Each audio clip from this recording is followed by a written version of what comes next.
seara, dragi ascultători, și bine v-am găsit! În continuare, vă invit să ascultați emisiunea Istoria începe acum cu Alice Diana Boboc, gazda dumneavoastră din această seară. Timp de o oră vă voi oferi subiecte care, cu siguranță, vă vor capta interesul, iar astfel veți avea ocazia de a întreprinde alături de mine o fascinantă incursiune prin istorie. Am pregătit pentru dumneavoastră diverse curiozități istorice, o recomandare cinematografică, dar și alte informații interesante.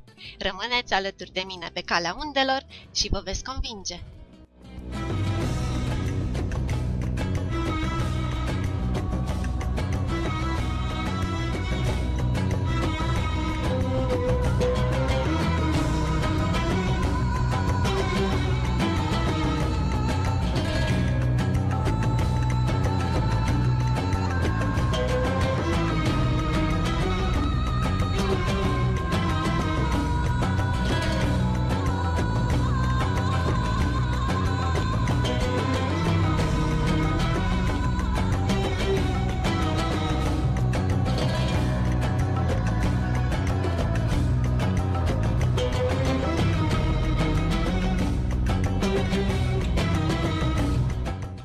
Următoarele informații s-ar putea să vă fie foarte utile când veți fi blocați în trafic.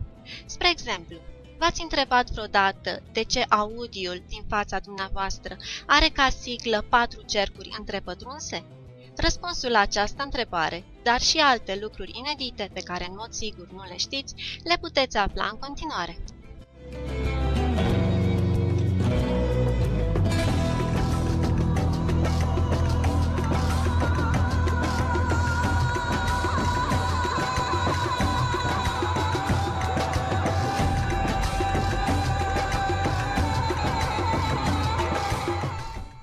Să începem însă cu Alfa Romeo. Surpriză! Alfa Romeo, marele producător de mașini și mândria Italiei, își are originile în Franța. În 1910, un nobil din Milano, cavalerul Ugo Stella, a colaborat cu o companie franceză de producție a mașinilor, Darracq, pentru a produce propria marcă de mașină în Italia. Când parteneriatul s-a încheiat, Stella a mutat compania și a redenumit-o Anonima Lombarda Fabrica Automobili, sau pe scurt, Alfa.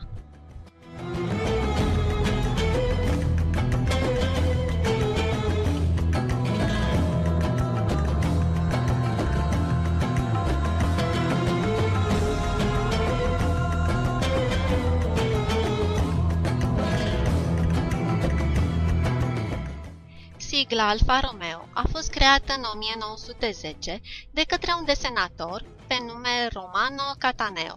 Într-o zi, pe când aștepta tramvaiul, în stația Piazza Castello din Milano, Cataneo a fost inspirat de către Crucea Roșie din steagul milanez și de către blazonul nobilei case de Visconti, care înfățișa un șarpe care ținea un om între fălcile sale.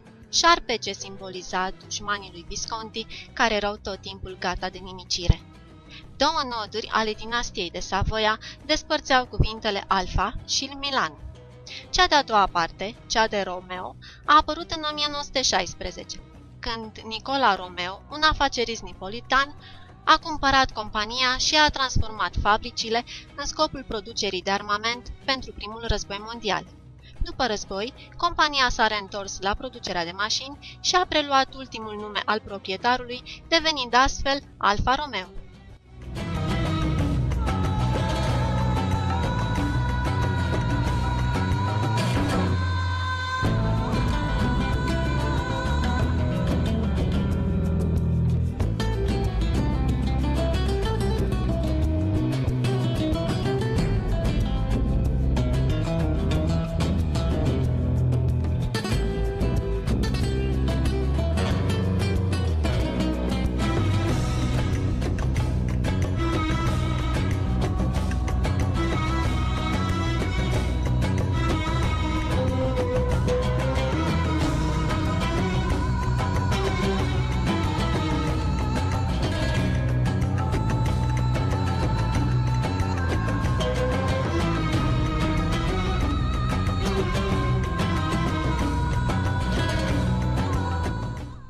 Știți cum a apărut sigla Audi? Inginerul german August Horch, care obișnuia să lucreze pentru Carl Benz, și-a fondat propria companie de automobile în 1899. 10 ani mai târziu, Horch a fost exclus din propria companie și și-a înființat o companie nouă într-un alt oraș, continuând să utilizeze brandul Horch. Fostul său partener l-a dat în judecată, dar August Horch a fost nevoit să caute un nou nume. Pe când Horch discuta cu partenerul său de afaceri, în apartamentul acestuia, fiul lui Franz, Hans, a venit cu propunerea denumirii de Audi. Astfel, în timpul întâlnirii, Hans studia latina într-un colț al camerei. De câteva ori s-a uitat de parcă ar fi vrut să spună ceva, dar totuși își reținea cuvintele și continua să lucreze, până când, într-un final, a izbucnit: „Tată, n-ar fi o idee bună să numim Audi în loc de Horch?” În germană, Horch înseamnă ascultă, iar Audi înseamnă același lucru în latină. Ideea a fost primită cu entuziasm de toți cei prezenți la întâlnire. Și așa s-a născut Audi, în 1910. În anul 1932, 4 producători de mașini, Audi, Horch, DKV și Wanderer, au fuzionat în Auto Union. Sigla Auto Union, 4 cercuri întrepătrunse, va deveni mai târziu marca Audi, care a utilizat acest logo doar pentru mașinile de curse, cele 4 fabrici continuând să producă mașini sub nume propriu. Mai târziu, în 1985, Auto Union a devenit ceea ce știm că este Audi în ziua de astăzi.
Să vă povestesc puțin despre BMW. În anul 1913, Carl Friedrich Rapp și Gustav Otto au fondat 2 fabrici separate de avioane, care mai târziu vor fuziona pentru a forma BMW sau Bayerische Motorenwerke. Rapp și Otto au avut puțin de a face cu producția de mașini. Joseph Popp, Max Friz și Camillo Castiglioni au fost cei care au transformat BMW într-un producător de mașini. Sigla reprezintă o elice care se învârte. La acea vreme, avioanele erau vopsite în culori regionale, iar drapelul bavarez avea culorile alb și albastru. Se spunea că atunci când elicea se învârtea, forma o imagine în cele 2 culori, și anume alb și albastru. În timpul primului război mondial, BMW a fost furnizorul principal de motoare de avion pentru guvernul german. După război, Germania a fost obligată să înceteze producția de avioane prin tratatul de la Versailles, iar BMW a fost astfel nevoit să-și schimbe afacerea. La început, BMW a produs frâne de tren, apoi biciclete motorizate, motociclete, iar în final, mașini.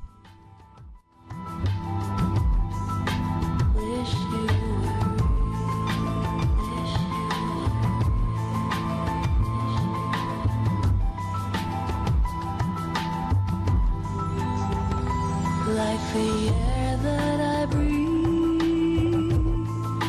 you'll always be there. The wings that I need when I wanna fly.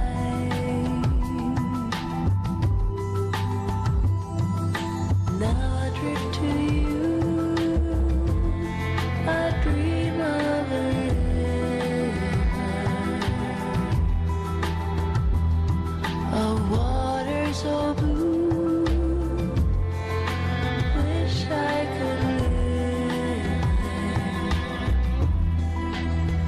Wish you were. Istoricul siglelor auto va continua sâmbăta viitoare, însă până atunci vreau să vă povestesc despre un fapt mai puțin cunoscut. Știați, de exemplu, că primul proprietar de sclavi negri din America a fost un negru? Și mai mult decât atât, a ajuns în instanță pentru a-și recupera sclavul. Part of the ocean, the stars high above, part of the sky.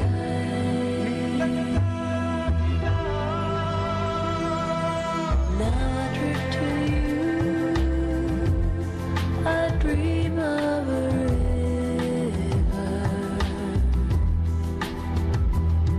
of water so blue. Wish I could live there. Wish you were. Să nu credeți că este doar o poveste spusă din auzite. Acest fapt este chiar consemnat în înregistrările coloniale. Primul proprietar de sclavi negri din America a fost un negru. Înainte de anul 1655 nu au existat oficial sclavi în colonii, ci numai servitori plătiți cu contract. Toți proprietarii erau obligați să-și elibereze servitorii după ce perioada contractului expira, iar contractul avea o durată maximă de 7 ani. După eliberarea lor, acestora li se acorda 50 de acri de teren. Termenii contractului erau valabili pentru toți negrii cumpărați de la negustorii de sclavi.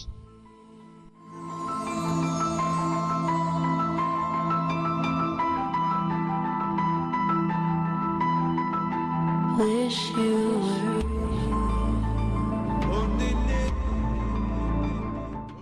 Anthony Johnson a fost un negru din Angola de astăzi și a fost adus în America în 1619 pentru a lucra pe o plantație de tutun. Când Johnson a fost eliberat, a fost recunoscut legal ca fiind un negru liber și a administrat o fermă prosperă. În 1651 deținea 250 de hectare de pământ, precum și 5 servitori negri. În 1654, când a venit momentul să le libereze pe Anthony John Kaiser, un servitor de culoare, Johnson l-a informat pe Kaiser că îi prelungește contractul. Kaiser n-a fost de acord și a plecat, fiind angajat ulterior de către albul Robert Parker. Drept urmare, Anthony Johnson l-a dat în judecată pe Robert Parker în 1654. După un an, instanța din Northampton Court a decis ca Anthony Johnson să-l păstreze pe John Kaiser pe termen nelimitat. De asemenea, instanța a dat o lege prin care negrii puteau deține sclavi din propria lor rasă. Astfel, Kaiser a devenit primul sclav permanent, iar Johnson a devenit primul proprietar de sclavi. Albii nu au putut deține în mod legal un servitor negru drept sclav pe termen nelimitat până în 1670, când Consiliul Colonial a adoptat o lege care oferea albilor liberi, negrilor, precum și indienilor, dreptul de a deține negri ca sclavi. Prin 1699, numărul de negri liberi a determinat apariția temerilor legate de o insurecție neagră și, ca urmare a acestui fapt, colonia Virginia a ordonat repatrierea în Africa a negrilor eliberați. Numeroși negri s-au vândut stăpânilor albi, astfel încât să nu fie obligați să se întoarcă în Africa. Acesta a fost primul efort de a repatria ușor negrii liberi înapoi în Africa. Statele din ziua de astăzi, Sierra Leone și Liberia, își au originea în coloniile foștilor sclavi negri repatriați. Cu toate acestea, proprietarii de sclavi au continuat să prospere în America.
pentru că tot vorbim de sclavie, iată și câteva curiozități referitoare la acest subiect.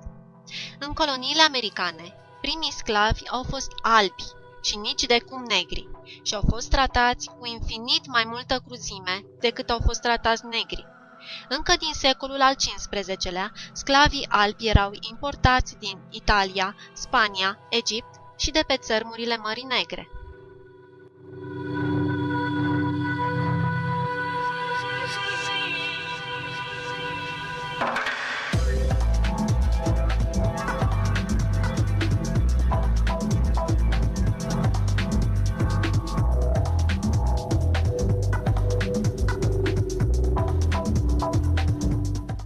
Negrii africani erau vânduți ca sclavi și importați de neguțătorii evrei în coloniile americane, unde, dacă supraviețuiau condițiilor groaznice de transport, munceau tot ca sclavi.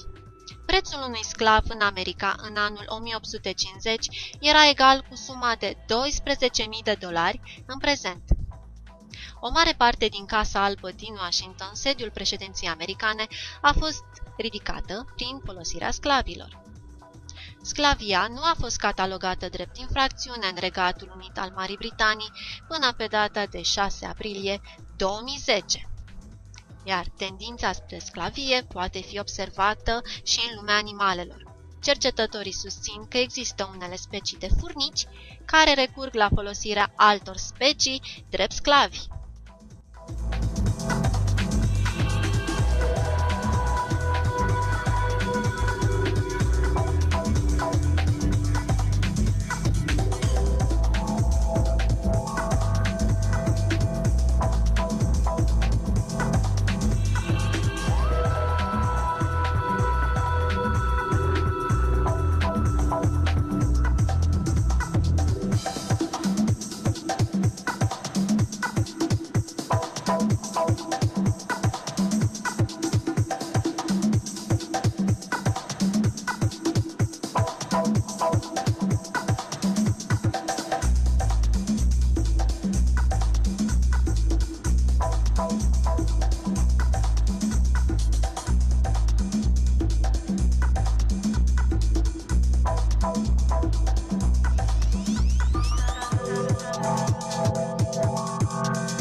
Haideți acum să vă povestesc câte ceva despre nebunia monarhilor.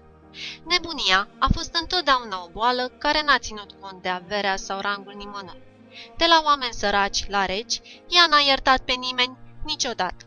Însă, cu cât persoana a fost mai importantă, cu atât consecințele deciziilor persoanei respective au fost mai grave. Începând din această seară, vă voi prezenta 10 conducători, a căror boală mentală a influențat într-un mod nefast soarta lumii. Această listă ar fi putut cuprinde doar țari. Acești conducători au fost crescuți în condiții care ar fi putut garanta oricui că va deveni sociopat. Mulți dintre ei și-au văzut rudele apropiate omorâte de alte rude apropiate. Deși copii fiind, au fost abuzați într-un mod necruțător, ca adulți au avut o putere absolută, dar și o sabie a lui Damocles deasupra capului.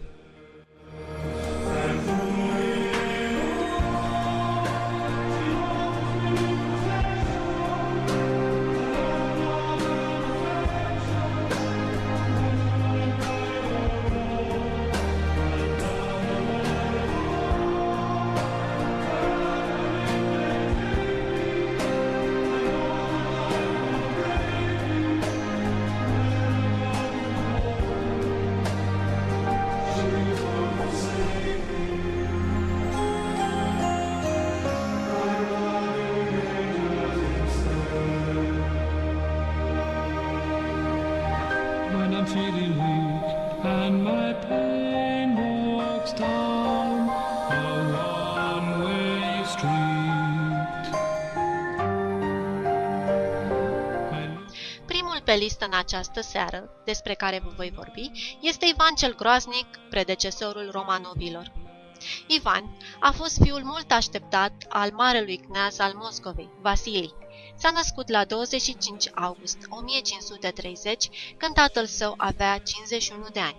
După 2 ani, mama sa, Elena, aduce pe lume al doilea fiu, Iuri, iar după 3 ani, marele cneaz aflat pe moarte dictează testamentul definitiv. Îl desemnează la tron pe fiul său, Ivan, care are aproape 3 ani, punându-l până la vârsta de 15 ani sub tutela mamei sale, Elena, și a boierilor. La scurt timp după aceea, după o domnie de 29 de ani, Vasilie al III-lea moare. Mama lui Ivan, Elena Glinskaya, moare și ea în 1538, probabil otrăvită.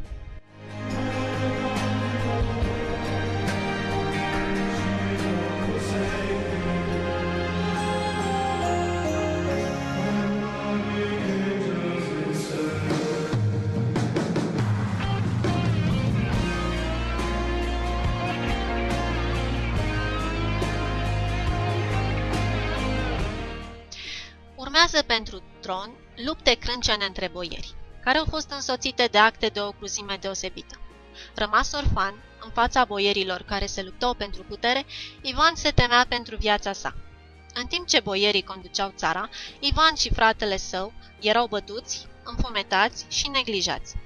Ivan își găsește o distracție în aruncarea animalelor mici de pe acoperișurile palatelor și asistă în continuare la adevărate lecții de cruzime și viclenie. Acestea probabil au fost lecțiile pe care le-a învățat Ivan și pe care le-a aplicat mai târziu. La vârsta de 13 ani, când devine conștient de autoritatea lui, Ivan se răzbună, iar astfel, la data de 29 decembrie 1543, dă ordin să fie prins boierul Andrei Suischi și este lăsat să fie sfâșiat de câinii de vânătoare înfometați.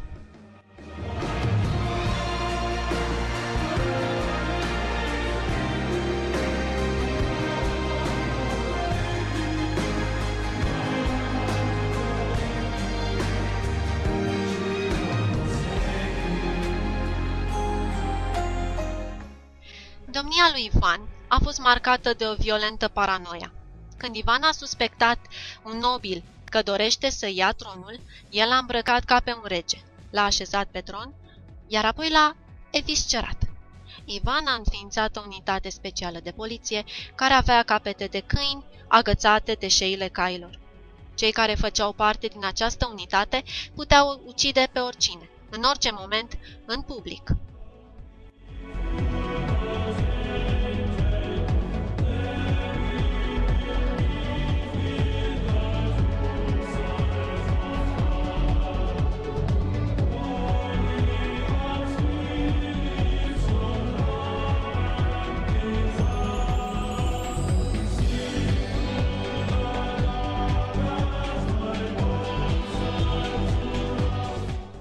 Odată, la urechile lui Ivan a ajuns un zvon, conform căruia orașul Novgorod se răsculase.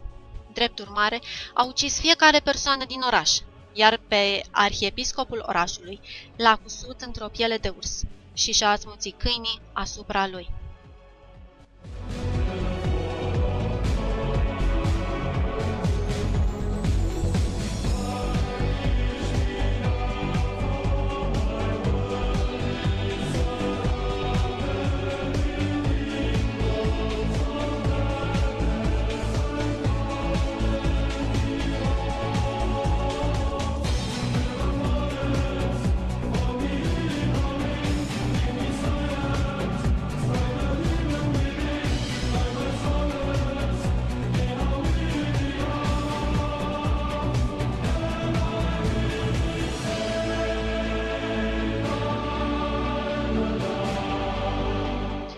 Deși pare greu de crezut, după aceste acte de nebunie, starea lui de sănătate a lui Ivan s-a deteriorat și mai mult, deoarece a început să aibă convulsii.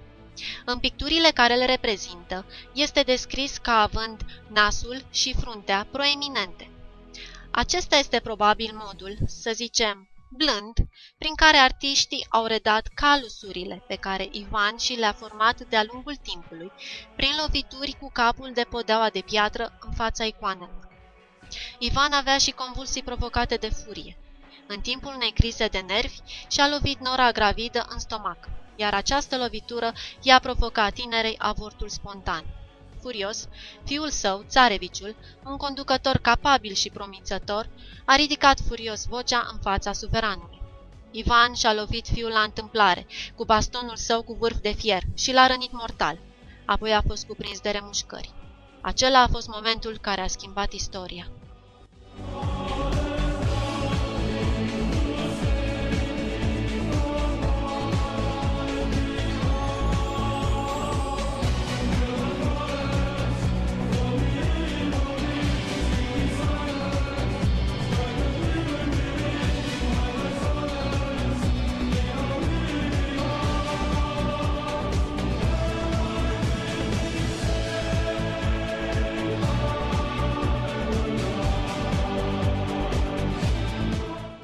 Ivan, primul kneaz moscovit care s-a intitulat țar, a fost descendentul primului conducător al Rusiei, Ruric, cel care a reușit constituirea unui stat al slavilor răsăriteni. Cu singurul moștenitor al tronului înlăturat, Rusia a fost cuprinsă de haos după moartea lui Ivan la 28 martie 1584. În cele din urmă, boierii au început să caute o familie nobiliară care ar putea conduce națiunea. Iar la data de 21 februarie 1613, adunarea națională l-a ales în unanimitate țar al Rusiei pe Mihail Romanov.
Cu siguranță, printre cei care mă ascultați acum sunt și cinefili.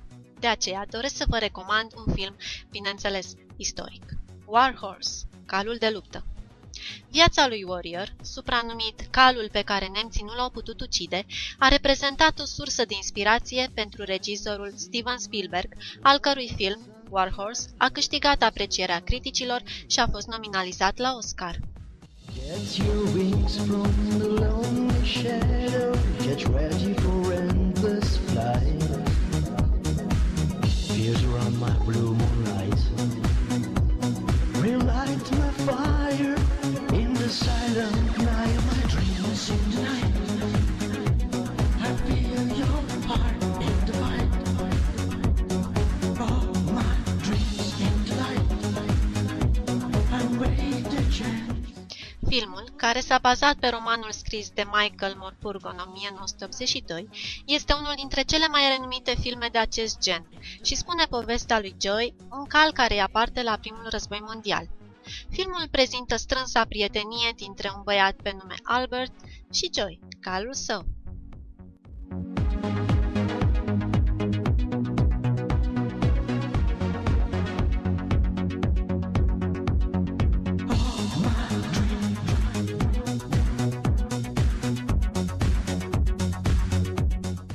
După izbucnirea primului război mondial, chiar în primele ore de conflict, calul lui Albert este vândut cavaleriei britanice. Joey ajunge direct pe front și nimerește în mâinile germanilor. deși Albert este prea tânăr pentru a putea merge la război, el nu încetează nicio clipă să se gândească la necazurile celui mai bun prieten al său și, drept urmare, pornește într-o misiune de salvare a lui Joy. Filmul, din a cărui distribuție fac parte Jeremy Irvine, Emily Watson și Peter Mullan, a beneficiat de un buget de 66 de milioane de dolari și a avut premiera în Statele Unite pe 25 decembrie 2011. Anul trecut, Warrior, supranumit, așa cum spuneam mai devreme, calul pe care nemții nu l-au putut ucide, a fost decorat post-mortem cu medalia de onoare Deakin, în semn de recunoaștere a curajului de care a dat dovadă în timpul Marelui Război. Medalia de onoare Deakin reprezintă echivalentul pentru animale a celei mai prestigioase medalii a Marii Britanii, Crucea Victoria, cea mai înaltă decorație militară acordată pentru acte de eroism în fața dușmanului.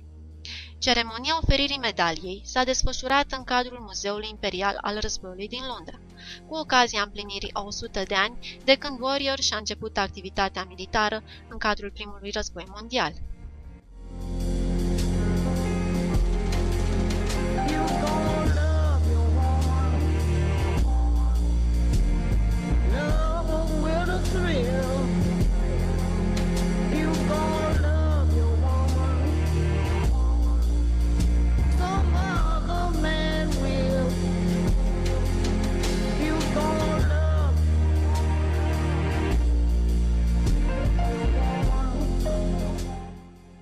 Warrior a ajuns pe frontul de vest pe data de 11 august 1914, împreună cu proprietarul și călărețul său, generalul Jack Seeley. A îndurat ororile bătăliei de pe Somme și a fost salvat de 2 ori în bătălia de la Passchendaele, după ce a rămas captiv în grajd. În ciuda rănilor suferite de-a lungul războiului, Warrior a supraviețuit și s-a întors acasă, în Isle of Wight, în 1918 și a locuit alături de familia Seeley până la moartea sa.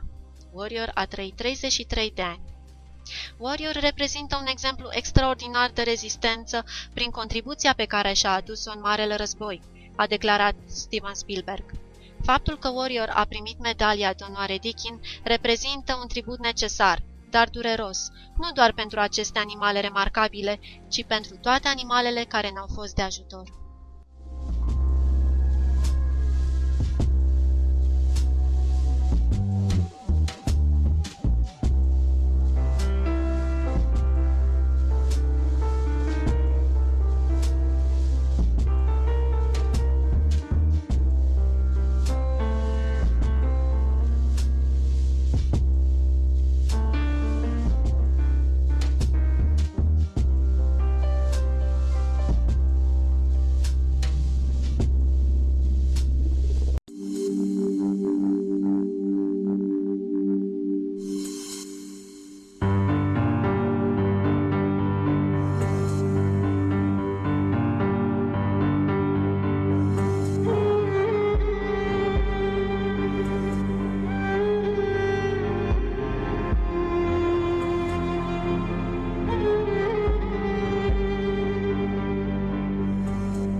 Aș vrea să vă prezint acum câteva informații mai puțin cunoscute despre Regina Maria a României.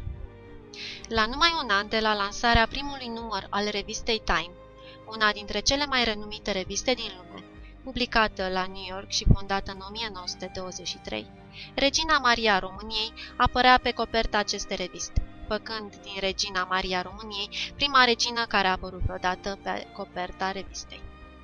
De-a lungul a 90 de ani de la apariția primului număr, doar 6 alte regine au apărut pe coperta Time: Regina Maria Marii Britanii, Regina Wilhelmina Olandei, Regina Elisabeta a II a Regatului Unit, Regina Mamă, Regina Frederica a Greciei și Regina Sirikit a Thailandei.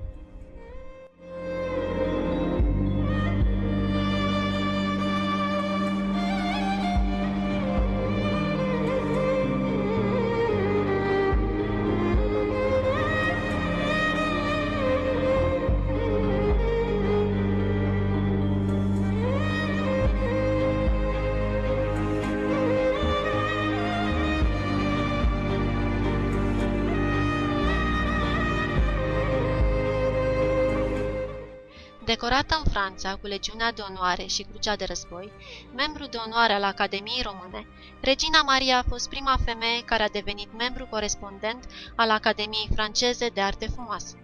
Această onoare i-a fost acordată în 1918, la peste un secol de la înființarea acestui institut, în 1816, pentru activitatea sa literară și pentru sprijinul pe care l-a acordat pentru dezvoltarea culturii și a artelor în general.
De asemenea, Regina Maria a fost prima femeie de sânge regal care și-a tăiat scurt părul, cu toate că, încă de pe vremea când era o copilă, și-a dorit și-a așteptat ca părul său să crească pentru a-și demonstra feminitatea și pentru a-i se putea permite să-și strângă părul în sus.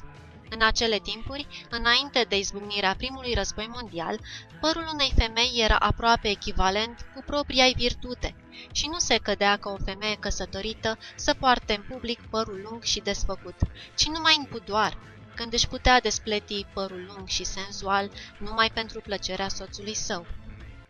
Let your mind feel free, stepping outside reality, flying high on a wave of love, supernatural.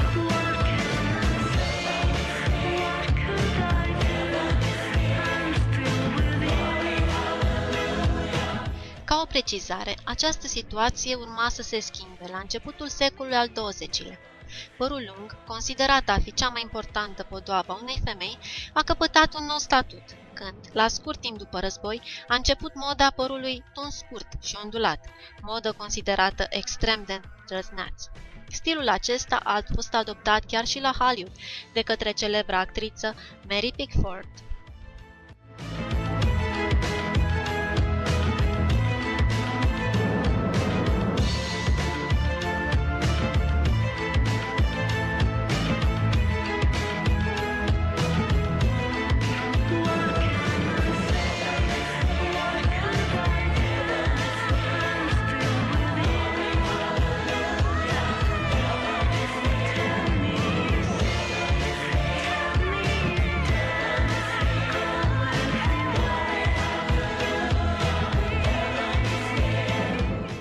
Regina Maria României a ajutat astfel la răspândirea acestei mode, a coafurilor scurte, în perioada interbelică, în cadrul familiilor regale europene, dar și printre oamenii de rând, ea având o mare influență atât în Europa, cât și în America anilor 20 și 30. Maria a României era uneori denumită regina mass-mediei, sau mai des, regina modernă. Maria era considerată a fi cea mai frumoasă prințesă din Europa, iar ulterior, după ce s-a căsătorit, era apreciată ca fiind una dintre cele mai frumoase regine din prima jumătate a secolului 20 de către cele mai multe dintre revistele acelor timpuri.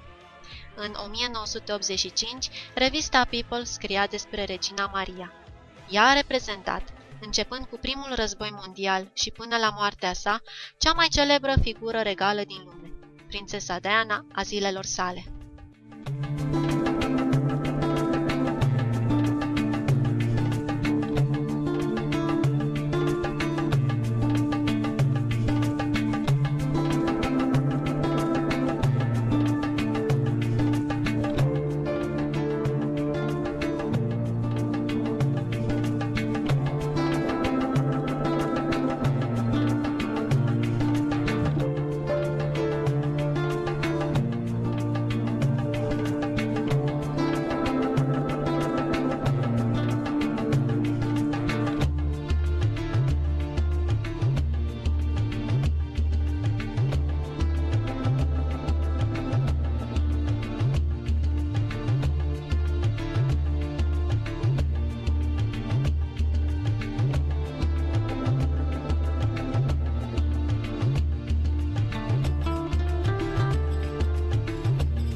Mai departe, vreau să vă prezint câteva expresii pe care le întâlnim des, dar a căror proveniență este poate mai puțin cunoscută. Aș da harama pe față. În Evul Mediu, falsificatorii monedelor de aur ori de argint le făceau din arab și le acopereau numai cu un strat subțire de aur ori argint. După un timp de folosire, se rodea acea poșghiță, rămânând numai materialul inițial, arama.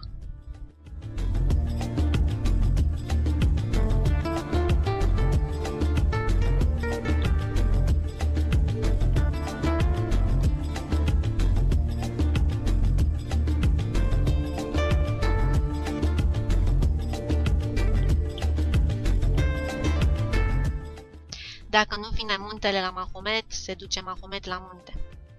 În anul 612, păgânii au cerut lui Mahomet, care începuse să predice islamul, să facă o minune și să aducă muntele la el.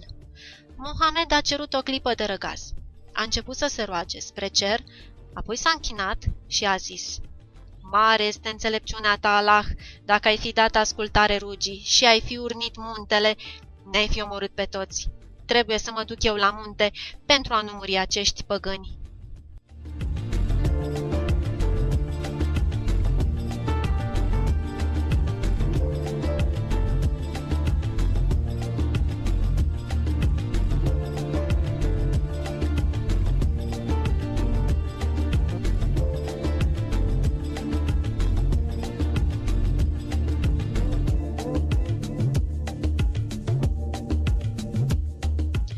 Vino veritas, în vin stă adevărul. În Grecia antică, cei care erau bănuiți de fapte infame erau îmbătați de autorități și anchetați sub această stare. Un fel de detector de minciuni din zilele noastre, dar mult mai sigur.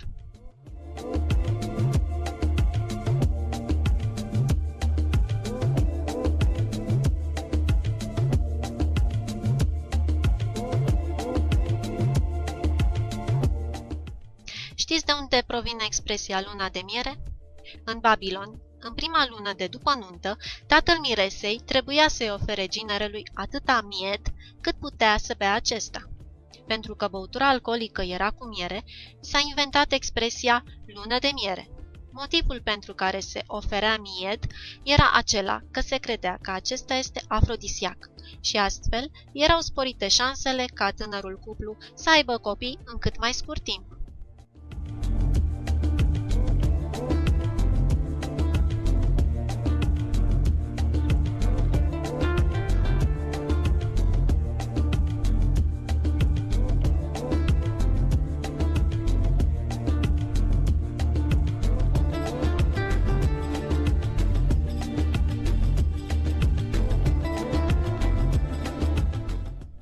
Expresia sabia lui Damocles este folosită în sensul de pericol care te pândește mereu.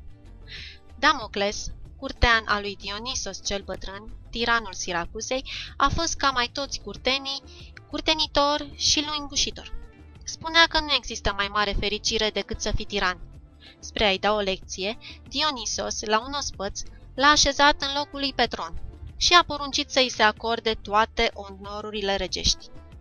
Dar când Damocles se lăfăia mai în voie, tiranul i-a cerut să se uite în sus. De tavan, exact deasupra capului lui Damocles, atârna o sabie fără teac, prinsă numai cu un fir de păr de cal. Îi arăta astfel primejdile care îl pândesc în orice moment pe tiran.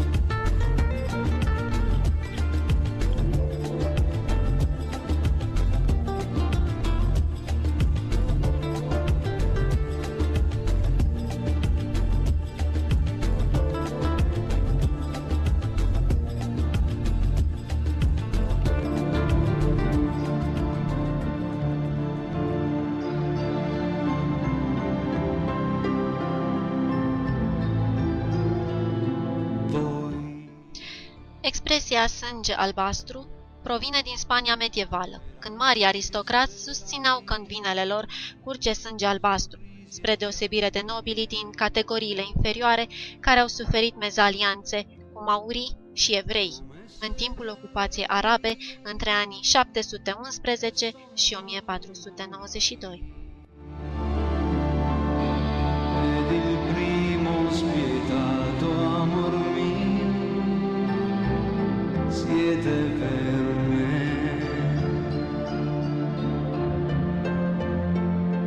perduti e persi mai mi appassionai di voi, su di voi giurai e mi ci tormentai. Sembra niente ma il cuore era il mio, poi c'eri tu.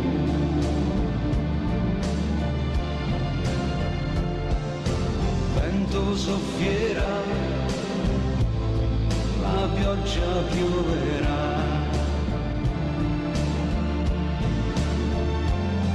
la nebbia velerà, il sole picchierà, ma i ricordi non passano mai, stanno con noi. Când cineva nu mai spune nimic și tace, enervant uneori, este întrebat: ți-a mâncat pisica limba? Dar de unde provine această expresie? Ei bine, în Imperiul Asirian, soldaților dușmani capturați li se tăiau limbile, acestea devenind delicatesele cu care erau hrănite pisicile regelui. Per vederti mi bastano gli occhi lucidi, se ti piace, se ancora tu vuoi, e ricordo anche senza di noi, tutto torna possibile.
Haideți acum să aflăm ce vrăji au mai făcut femeile, inventând câte ceva de care aveau nevoie. Margaret Knight este regina sacoșelor de hârtie. Ea poate fi considerată ca fiind cea mai cunoscută femeie inventator a secolului XIX. Knight a inventat și a fabricat mașina de produs pungi de hârtie și a adus numeroase îmbunătățiri instalațiilor utilizate în producția de încălțăminte și în construcția motoarelor pentru automobile. De-a lungul vieții a adunat numai puțin de 27 de patente și aproape 90 de invenții. Înainte de apariția pungii de hârtie, prima versiune a fost sub forma unui plic ce nu avea nici pe departe fundul plat. Bineînțeles că nici măcar un sandwich nu ai fi putut pune acolo. Knight a rezolvat acest aspect prin crearea unui aparat care tăia, plia și lipea fundul pătrat al pungii de hârtie.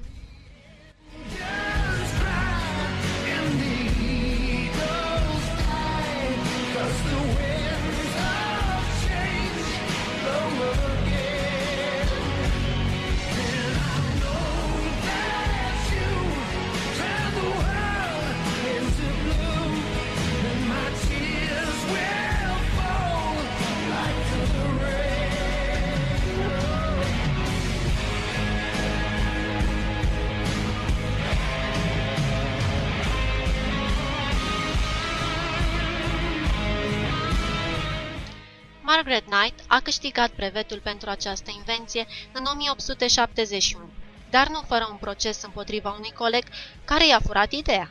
Pledoaria hoțului a constat în faptul că o femeie nu ar putea proiecta o astfel de mașină inovatoare, dar Knight a avut desenele care au dovedit că invenția era de fapt a ei și astfel a obținut câștig de cauză.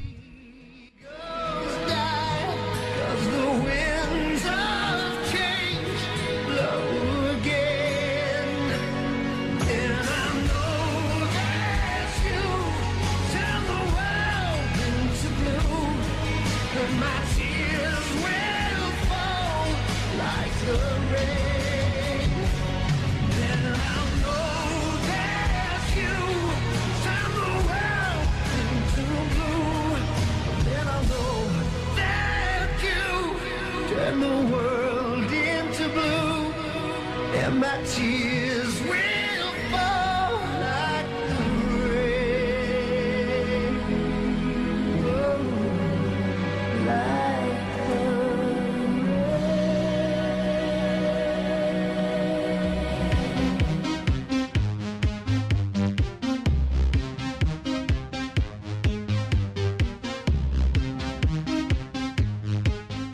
Tabitha Babbitt este responsabilă pentru apariția fierăstrăului circular. La începutul anilor 1800 era nevoie ca doi bărbați să taie un copac, iar aceștia foloseau fierăstraie lungi și incomode. Și deși fierăstrăul era manevrat înainte și înapoi, lama tăia din trunchi doar în momentul în care era tras înainte. Însă, datorită unei femei, procesul a devenit mult mai simplu. În 1813, Tabitha Babbitt, țesătoare de profesie, a creat un prototip al fierăstrăului circular, atașând o lamă de roata sa de țesut. Cu toate că respectivul model de fierăstrău circular a ajuns să fie folosit în fabrici, Babbitt nu a aplicat pentru un brevet de inventator. De asemenea, în zilele noastre încă se folosesc și alte inovații ale sale, în domeniul construcțiilor, cum ar fi mașina de tăiat cuie.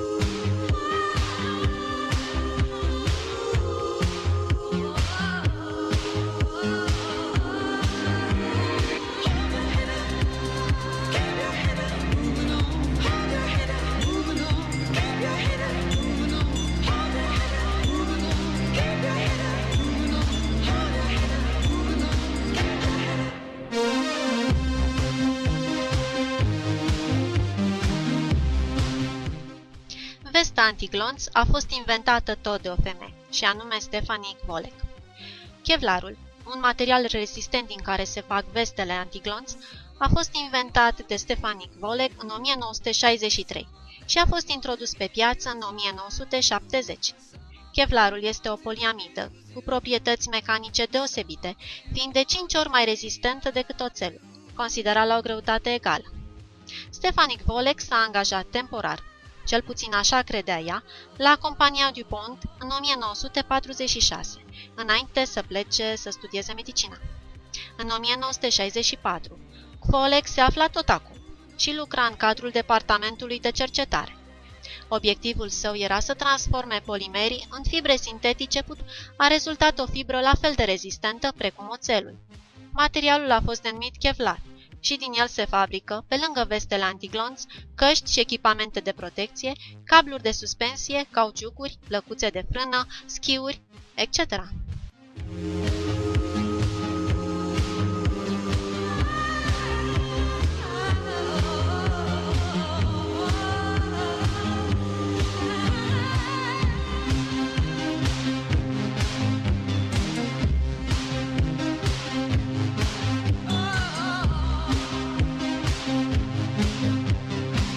Sweet dreams are made of this. Who am I to disagree? I travel the world and the 7 seas. Everybody's looking for something.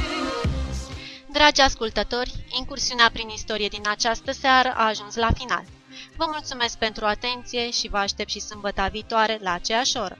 Dar până atunci, vă invit să urmăriți articolele publicate pe site-ul www.redescoperistoria.ro, pentru că istoria începe acum cu dumneavoastră. Sunt Alice Diana Boboc și vă doresc o noapte frumoasă!